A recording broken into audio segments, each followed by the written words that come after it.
Vatsimpana etnineny Ratovelo Jacqueline. Fa avy ny andro sady tonga ankehitriny raha ny tena mpivavaka hivavaka amin'ny ray amin'ny fanahy sy fahamarinana fa ny ray koa mitady ny mpivavaka aminy ho tahaka izany. Amen. Hivavaka isika ry havana. Mendrika sy rariny loatra ry Andriamanitra ray zanaka fanahy masina. Raha tsy hitsahatra iondrika mpanajany amin'ny tongo masinao izay mba hiarahabanao, hisaotranao, hidera sy hanome voninahitra ambony indrindra ho anao satria Andriamanitra mendrika an'izany rehetra izany ianao. Andriamanitra tokony hololoavina eo an-tampon-dohana isan'andro ianao. Mankasitraka indrindra Jesosy fa noho ny fitiavanao sy ny famindramponao avaozanao aminay isan'andro dia indreto izahay mbola nomenao fahasoavana hivavaka aminao eto indray. Mbola nomenao fahasoavana ihany koa handreny afatrao ho fampahirezana sy fanavaozana ny lalandisonay rehetra. Ko mangataka aminao zay Tompo, mba meteza meno anay rehetra zay vory eto, ny herin'ny fanahinao masina Tompo, mba hamonto anay ka tena ho tafaray tanteraka aminao izay. Ka afaka andray ampitiavana ny fampianarana rehetra avy aminao, ho terizina eo am-ponay izany ary ho ampiarina eo amin'ny fiainana iray manontolo. Misaotra Tompo, fa mahatoky tokoa izahay fa ny teninao dia anampy anay tsy ampiraparapanay intsony ao anatin'ny aizina, fa tena andeha amin'ny fahazavana izay ary koa anatanteraka ny didinao sy ny sitraponao.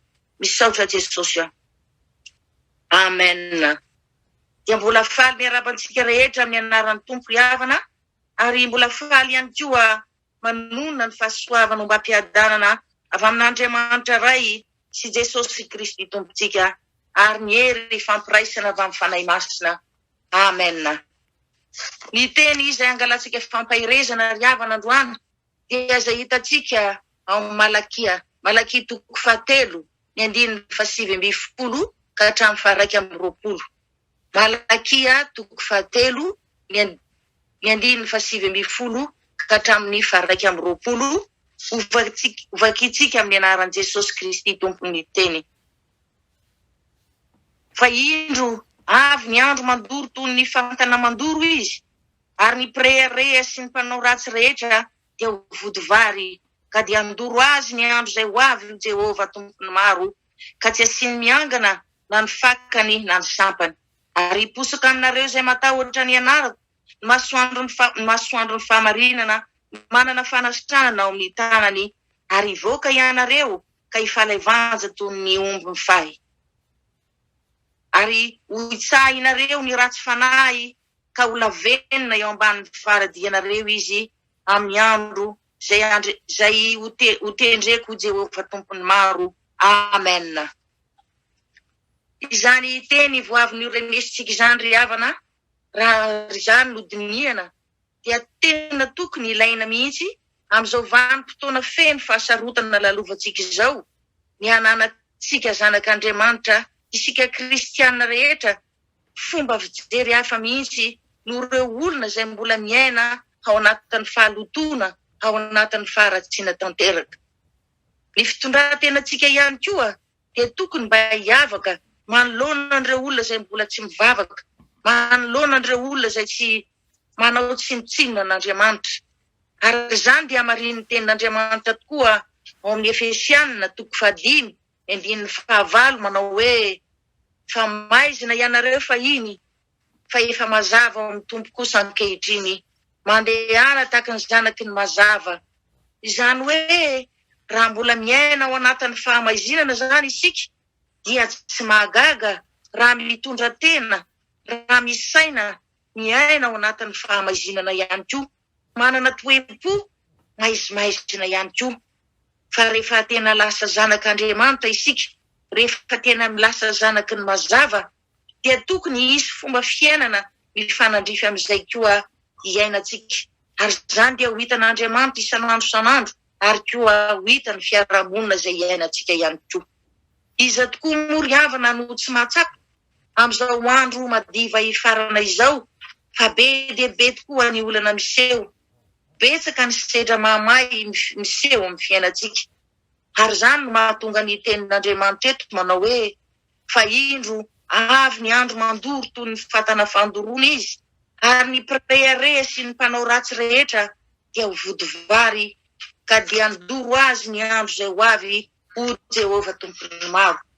Izany hoe amin'izao vanim-potoana tena feno fahasarotana lalovantsika izao, ary ho an'ireo izay miaina ao anatin'ny fireharehana feno fiavonavonana, izay mbola miaina ao anatin'ny feno faharatsiana, fankalana ary fahalotona, dia hoy ny tompo hoe zava-doza ho an'izy ireny ny andro anankiray izay miposaka. Tsy afaka anatena inon'inona mihitsy izany olona izany eo amin'ny fiainana. Fa ho an'ireo izay olona mipetraka amin'ny sitrapon'Andriamanitra kosa, ho an'izay manaiky manamasina ny tenany, manaja sy matahotra an'Andriamanitra amin'ny toerana rehetra izay misy azy, na any am-piasany zany, na any am-pianarana, na eo anivon'ny fiarahamonina, na ihany koa eo anivon'ny fianakaviana, dia mazava be ny tenin'Andriamanitra hoe hiposaka amin'izy ireo izay matahotra ny anarako, ny masoandro ny fahamarinana, fahasitranana, fahasoavana ary fahombiazana. Ko antsika riavana izay manaiky androso ara-panahy tokoa, hanamasina ny tenantsika, hipetraka amin'ny sitrapon'Andriamanitra, hivavaka amin'ny fanahy sy fahamarinana, hanaja an'Andriamanitra, handeha amin'ny fahitsiana ihany koa, ary hiala tanteraka amin'izay zavatra tsy ankasitrahan'Andriamanitra. Enina dia mafy amintsika tokoa aza ny hiala tanteraka an'izany, dia izy Jehova Andriamanitra mihitsy no mampanantenantsika riavana ka miteny hoe hiposaka aminareo izay matahotra ny anarako, no masoandro ny fahamarinana sy fahasitranana. Izany hoe Andriamanitra mihitsy riavana no mamposaka ny masoandro ny olona anankiray, ary dia mbola Andriamanitra ihany koa no manana fahefana mampiletika ny anjara masoandro ny olona anankiray rehefa mbola miaina ao anatin'ny fahalotona izy, raha mbola miaina ao anatin'ny zavatra tsy araka ny sitrapon'Andriamanitra izy. Koa noho izany re ninon'inona zavatra miseho amin'ny fiainantsika, dia aleo tsy hitsahatra isika hivavaka mandrakariva amin'ny fanahy sy fahamarinana, hiaina ao anatin'ny fanajana sy ny fatahorana an'Andriamanitra ihany koa. Hitantsika tokoa mantsy riavana fa tsy misy afa-tsy ilay Andriamanitra mandinika sy manara-maso ny fiainantsika isan'andro san'andro ihany koa no mamoaka didy arak'izay fomba fiainantsika tsirairay avy. Tsarovy inge fa raha Andriamanitra no manaiky mamposaka ny voninahiny eo amin'ny fiainantsika, raha izy ihany koa no manapa-kevitra hanasitrana fiainam-pianakaviana iray, manaiky hampahomby ny asa fivelomantsika, dia tsy hisy ary tsy misy mihitsy akory na dia iray aza hevitra nakana amin'izany na rahoviana na rahoviana. Fa ny fomba fanao ratsitsika ihany riavana, izany no afaka manakana ny masoandrotsika tsy hiposaka eo amin'ny fiainantsika. Koa aleo ravana, fotena amin'ny anaran'i Jesosy Kristy velona avy any Nazareta, izay rehetra heveritsika fa manakana ny fiposahan'ny masoandrotsika. Satria tsarovy riavana fa na ny ray mpianakaviana, na ny renim-pianakaviana, na ny antitra, na ny tanora, na ireo tompona orinasa maro isan-karazany, raha mbola miaina ao anatin'ny fiainana maloto, dia porofony ny tenin'Andriamanitra ao Malaky hoe ny olona pirehareha sy ny mpanao ratsy dia ho vodivary, ka dia andoro azy ny andro izay ho avy. Izany hoe tsy maintsy olana be foana, tsy maintsy fahasarotana maro foana ny ao ambadiky ireny fiainana maloto izay iainana ireny. Ary zany eny riavana no mahatonga ny devoly hanao ny faraheriny, hiazona ny olona iaina ao anatin'ny faharatsiana, hiazona ny olona anao iaina ao anatin'ny fahalotona mandrakariva.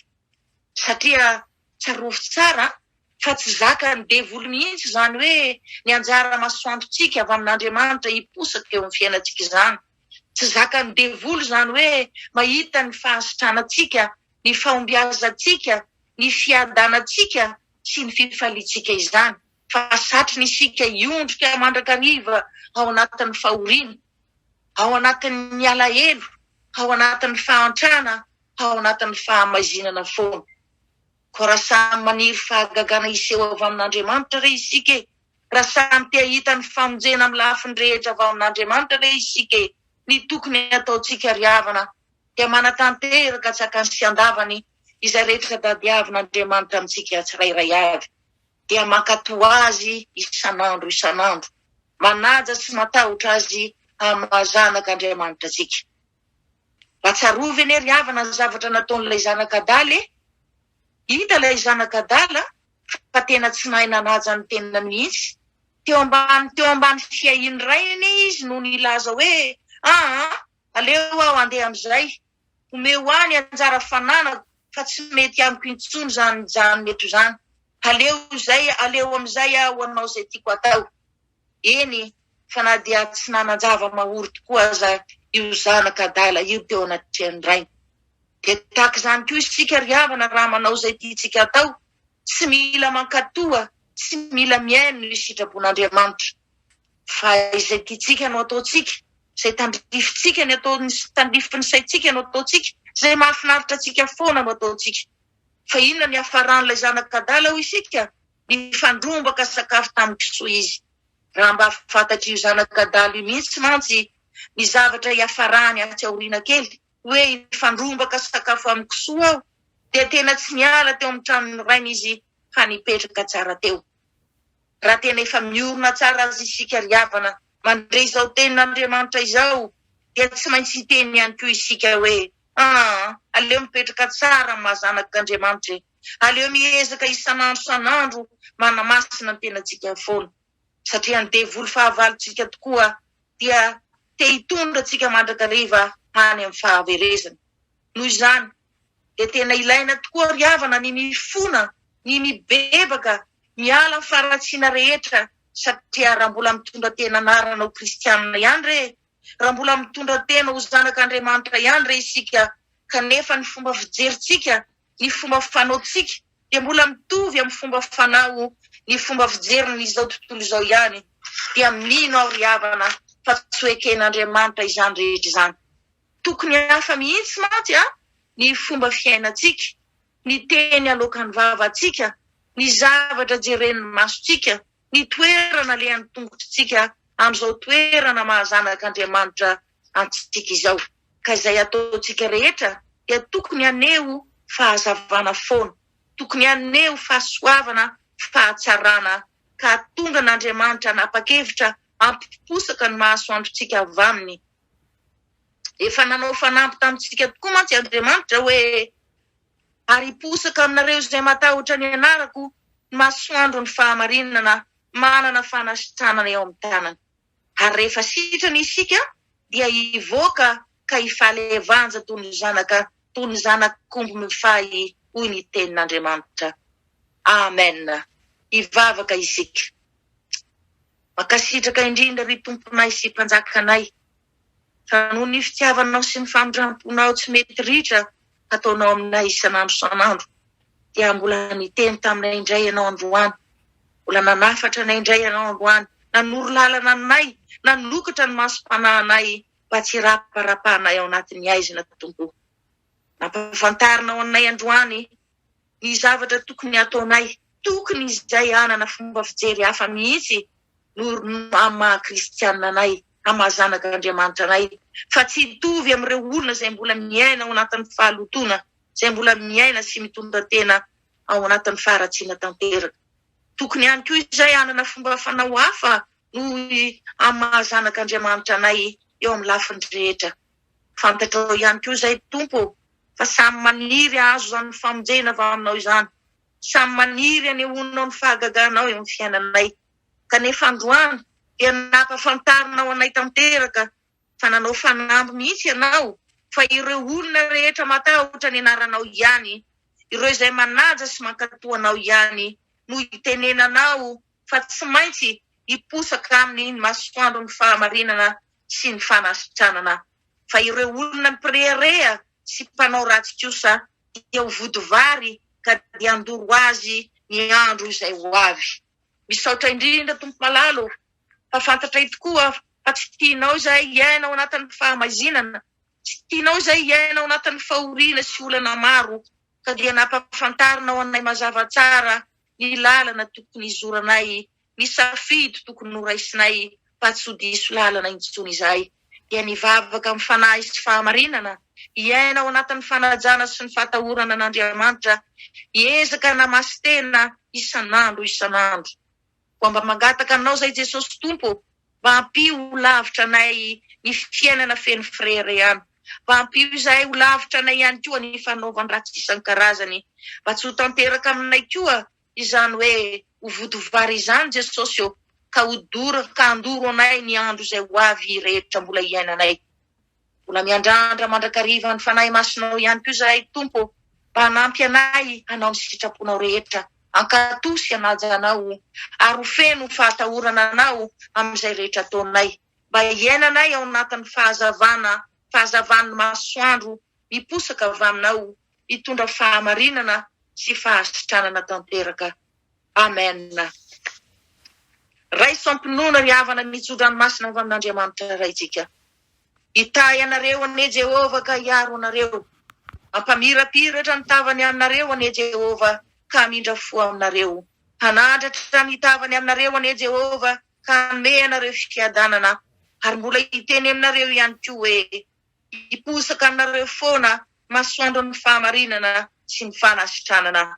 Ho tanteraka tokoa n'izany amin'ny anaran'ny Ray sy ny Zanaka ary ny Fanahy Masina. Aleluia. Amen.